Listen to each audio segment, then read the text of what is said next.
Hello everybody, I'm Gwen Campbell-Mindes. Welcome to Gwen's Bookish Ramblings. Back to Mercedes Lackey's Valdemar series.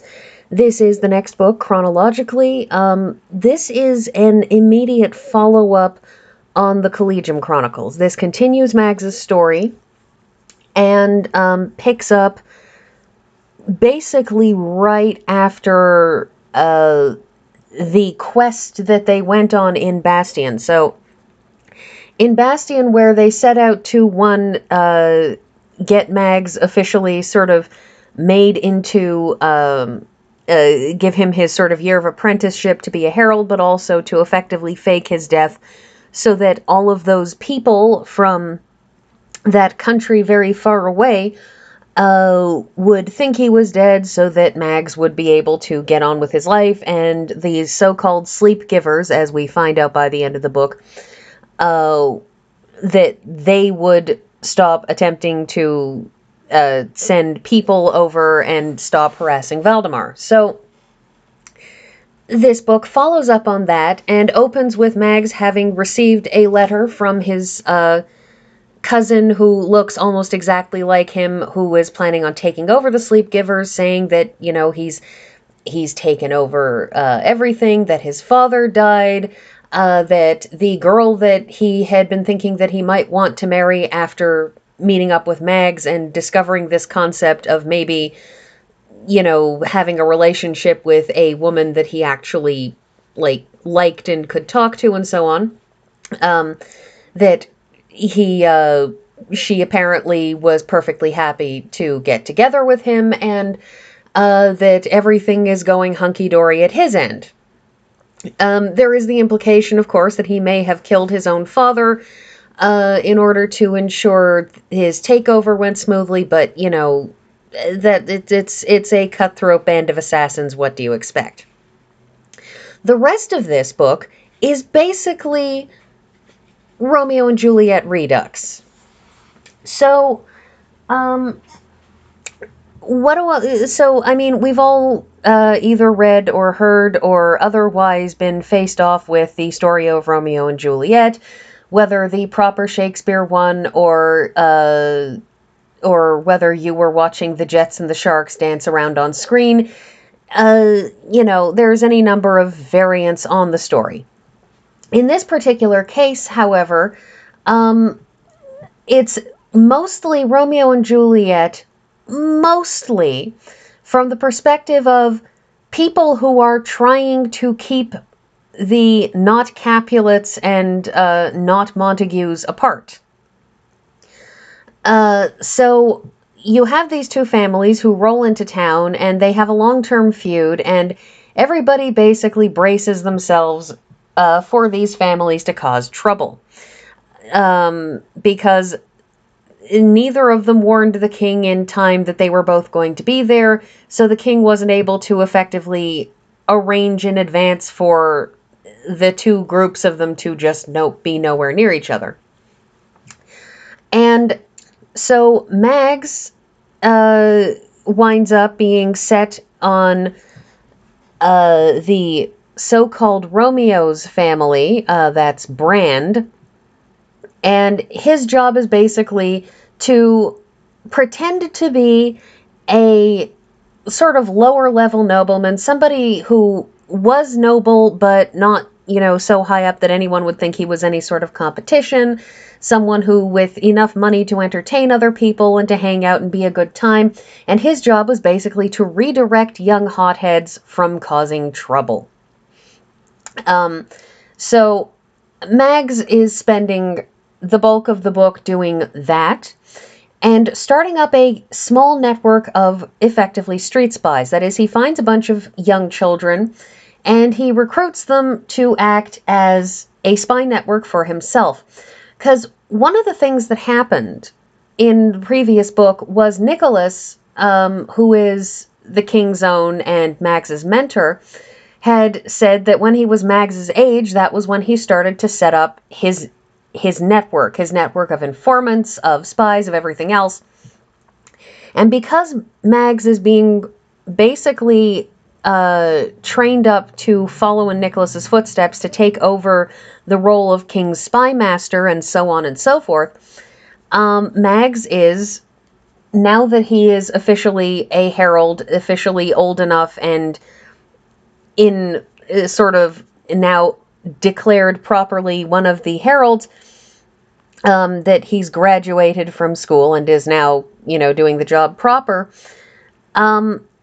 He is trying to set up his own network now because, of course, he can trust Nicholas's network, it's true, but eventually he's going to need to set up people who are younger because, as people age and die and retire and other things, he's going to need replacements.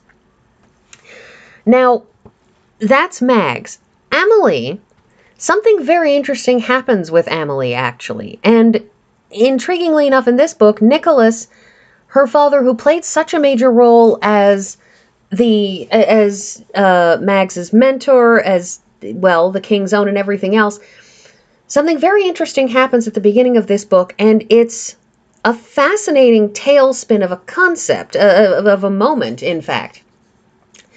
You see, what happens is that Nicholas is coming home after doing his usual spy work in the city when a series of freak accident events, and a chapter on, he says that, yes, we've looked into it, and it was, in fact, a series of freak accidents,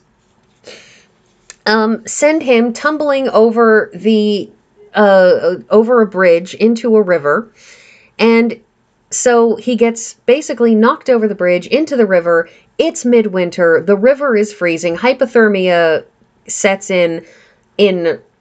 When you drop somebody into cold water, hypothermia sets in like mere moments. That's the thing about hypothermia. So Nicholas is basically, he goes under, he starts to, freeze to death basically immediately. Mags chases after him, trying to get him out. And then Nicholas stops breathing. If they had modern technology, he would have been declared to a flatline. And the death bell starts tolling. Now, the death bell is a bell that has been effectively magically linked into the network of heralds that Vaniel set up just a couple of books back. And so whenever a herald dies, that death bell rings. So when that bell is tolling, a herald has died. So it starts tolling. And his companion, Nicholas's companion, Roland, well, his bond with his chosen, with Nicholas, has been shattered because Nicholas is dead. So Roland goes off and chooses Amelie. Because Amelie is apparently supposed to be the King's Own in her father's footsteps. But here's where the interesting part kicks in, because Bear is a healer who doesn't have magic. Bear is a healer who had to learn the hard way how to do all kinds of, doctory type things without healing magic. And Bear effectively figured out CPR and taught Mags how to do CPR. So Mags manages to rescue Nicholas, manages to pull Nicholas out of the water and does CPR, and Nicholas survives. At which point, another companion comes thundering up, and her name is Every, and she chooses Nicholas. So what we have is the King's Own is no longer the King's Own because the King's Own companion has chosen a new King's Own, but the old King's Own is still alive. He is still there. He's still functioning. He's still doing, he's okay, he's suffering from hypothermia from the fact that he got kicked by a horse over the edge of a bridge and bashed around in the water. So, he's not doing that great physically. But he's still got all his faculties. He can recover and get better. And there's a fascinating bit in this book where everybody just freaks out. because there is no precedent for this. There is no precedent for a new king's own to be chosen while the old king's own is still alive, and for the old king's own to suddenly no longer be the king's own, but still be chosen by a new companion. Which leads to this interesting moment where Mags has to burst in and basically yell everybody down to remind them that this is not a crisis. So part of this book has Amelie picking up the ropes of how to be king's own, while her father is still present and able to advise her, which, as Mags points out to everybody, this is a good thing. Your new monarch's own actually has the ability to ask the old monarch's own questions. But so part of this book is Amelie just trying to figure out how to deal with this new job, because she had just been assigned to assist the archivist when all of this happens, and suddenly she's not the archivist's assistant. She is a brand new herald and king's own herald, and her father almost just died, and there's a great deal of just head spinning that goes on in that moment. So there's that. And then we get to the issue of this Romeo and Juliet story, and what you have is Violetta, who is the Juliet in this, is a young girl who has basically been overly spoiled by her parents. That it's not that she's stupid per se, but she's young and she's naive and she's read too many romance novels, and she kind of expects that everything is going to work out a little bit like a Disney movie. Because she's just read too many of these stories, and her parents were not, they didn't try to raise her to be more practical. Now, there's something to be said in terms of her development as a person, that unlike her sisters who were raised to see themselves as mere chattel to be married off, and both of them have ambitions that were very specifically designed around, the best placement they could get given their position as chattel. But Violetta dreams of, true love and life bonds and soulmates and, all those kinds of things. And because she is young and naive, she sees Brand and sends him a passionate, overwritten, melodramatic letter, the kind of thing that, a melodramatic, overwrought heroine might write in a melodramatic romance novel. So she writes him this letter, and at first he dismisses it, until it comes to pass that during the big fight, which in Romeo and Juliet is the cause of Tybalt's death, which we managed to avoid in this book, the Tybalt character, we managed to avoid his being killed.